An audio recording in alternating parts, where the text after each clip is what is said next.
Hey everybody, welcome back. If you made it to the third day, fantastic, good on you. And if you didn't, I don't blame you at all, and you're not really listening to this anyway. So uh, let's move on.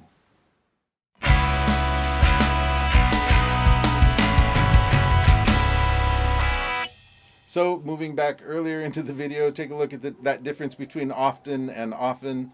I'm from Michigan. I say often most of the time. Regional dialects, you shouldn't necessarily be correcting that. It it can be close because it again goes back to the question of who's English and what's correct and what's not. Is everybody in Britain wrong, or people who use received pronunciation wrong for saying often? Are Americans wrong for saying letter instead of letter? So don't correct those kinds of pronunciation. All right, let's hit this last one and then beyond. Okay, next.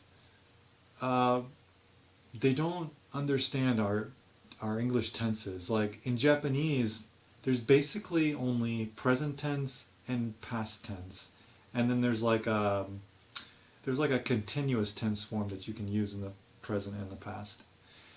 But in English, we have like 12 different tenses. I'm not sure exactly how many, but we have quite a few. And I'll just be like talking to a beginner, and their English is so fucked up. Like the tense is so fucked up.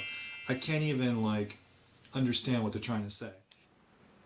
Okay, so all right, let's take a look at that. Japanese has past tense and present tense, okay, and continuous tenses.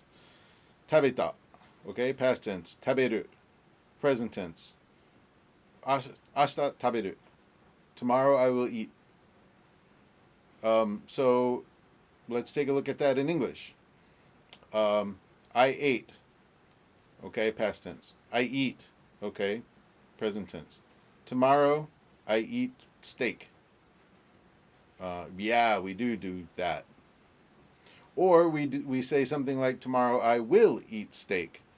So in tomorrow I will eat steak, how do you know it's future tense? Ah, yeah, because of the modal will, not a change in the verb. You get an extra word that modifies and indicates future time. But present can be used in future time in English.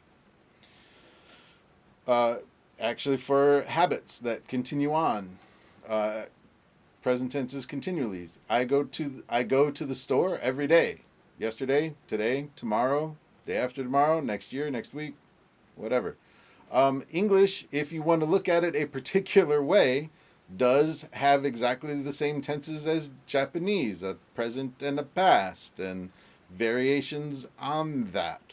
So you can use this little gem to kind of draw a parallel between Japanese and English, and start moving down a checklist between what things are the same in the language and what things are different, and maybe get students to pay a little bit more attention to what things are the same in Japanese and what things are different. For example, in English, fast. What is the past tense of fast? Oh, that's right. Or English doesn't conjugate adjectives, but Japanese does. Yeah, so the problem is beginners don't understand tenses well. And so you gotta kind of break it down, and you do have to work with them and figure out what they're trying to say and help them communicate it. Um, it's kind of a requirement. And sorry, Ryan, but this is an example of why just because you're a native speaker, it doesn't mean that you know the language necessarily well enough to teach it or explain it. Um, Anybody can come in off the street and do basic pronunciation, well, yeah, to a degree, and basic easy grammar. But I mean, when I was first in the classroom, I didn't know what the difference between a and the, and wasn't necessarily even aware that there was a zero for articles in English. And that's the kind of stuff that as a teacher you have to study to be able to explain what the differences are and when they're used and why. I mean, everybody remembers that it's a and then a consonant, an, and then a vowel sound. But what's the difference between a and the? And when do you use an article before a noun, and when do you use the zero article before a noun or no article before a noun?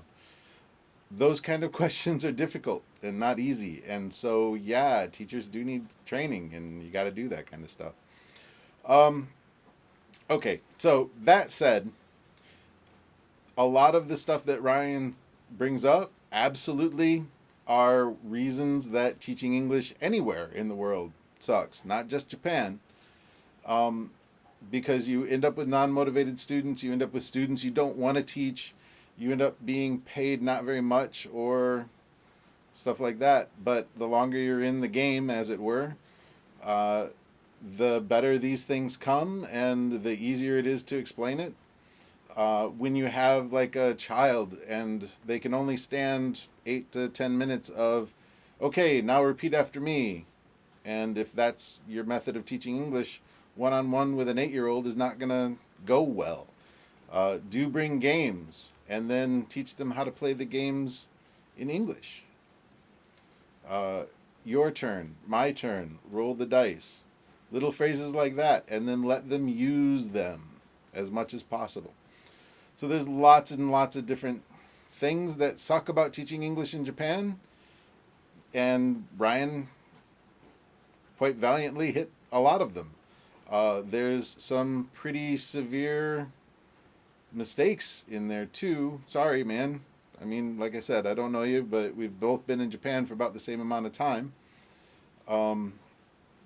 And, you know, good on you for having a job that you like now and that gives you the control that you want. As a teacher, I don't need that much control. I can control a classroom with my presence most of the time, not always.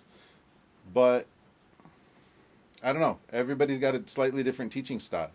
And so making sure that you get into a job that fits your teaching style well is very, very important. And on that note, at the end of all of these probably three videos, I'm going to wrap it up. I'm going to say thank you very much. And thank you to Ryan. And again, I hope that it didn't come across as a personal attack, because it's not meant that way. These are the things that he brought up are things that people bring up often.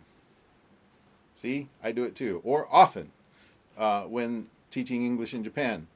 And sometimes they have simple answers. Sometimes they're much more complex. The key is keep doing what you love. And as long as you love it, keep doing it. And if you don't love it anymore, then it's time to move on. And with that, speaking of moving on, I'm out of here for today. Thank you very much. Please subscribe, comment, all that stuff down below, and I will talk to you later. Ooh.